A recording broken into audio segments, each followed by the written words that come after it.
The gift of revelation. Revelation is evolutionary but always progressive. Down through the ages of a world's history, the revelations of religion are ever expanding and successively more enlightening.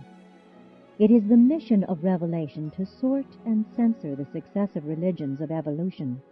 But if revelation is to exalt and upstep the religions of evolution, then must such divine visitations portray teachings which are not too far removed from the thought and reactions of the age in which they are presented.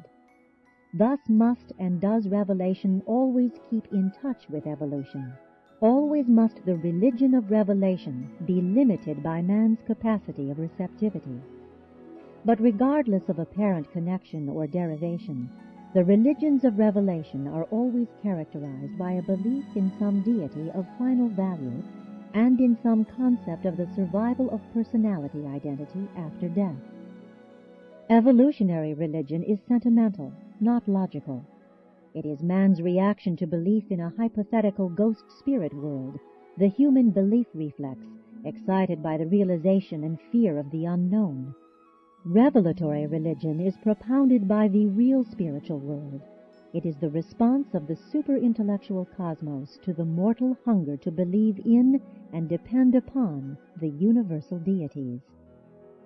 Evolutionary religion pictures the circuitous gropings of humanity in quest of truth.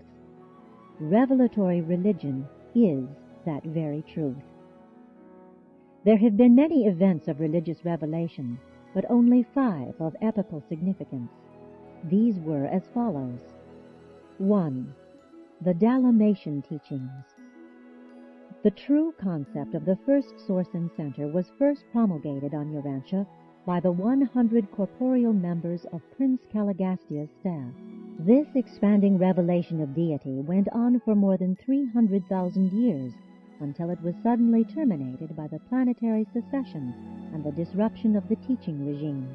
Except for the work of Van, the influence of the Dalmatian revelation was practically lost to the whole world. Even the Nodites had forgotten this truth by the time of Adam's arrival. Of all who received the teachings of the 100, the red men held them longest, but the idea of the Great Spirit was but a hazy concept in Amerindian religion, when contact with Christianity greatly clarified and strengthened it. 2.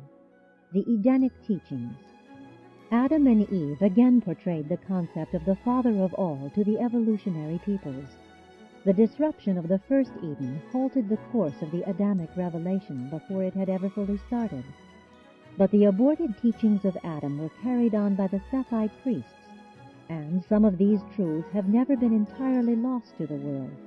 The entire trend of Levantine religious evolution was modified by the teachings of the Sethites. But by 2500 BC, mankind had largely lost sight of the revelation sponsored in the days of Eden. 3. Melchizedek of Salem. This emergency son of Nebadon inaugurated the third revelation of truth on Urantia. The cardinal precepts of his teachings were trust and faith. He taught trust in the omnipotent beneficence of God and proclaimed that faith was the act by which men earned God's favor.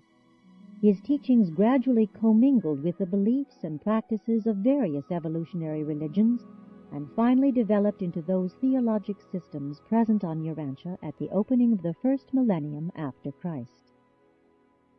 4. Jesus of Nazareth. Christ Michael presented for the 4th time to Urantia the concept of God as the universal Father, and this teaching has generally persisted ever since. The essence of his teaching was love and service, the loving worship which a creature son voluntarily gives in recognition of and response to the loving ministry of God his Father, the free will service which such creature sons bestow upon their brethren in the joyous realization that in this service they are likewise serving God the Father. 5. The Urantia Papers. The papers, of which this is one, constitute the most recent presentation of truth to the mortals of Urantia. These papers differ from all previous revelations, for they are not the work of a single universe personality, but a composite presentation by many beings. But no revelation short of the attainment of the Universal Father can ever be complete. All other celestial ministrations are no more than partial, transient, and practically adapted to local conditions in time and space.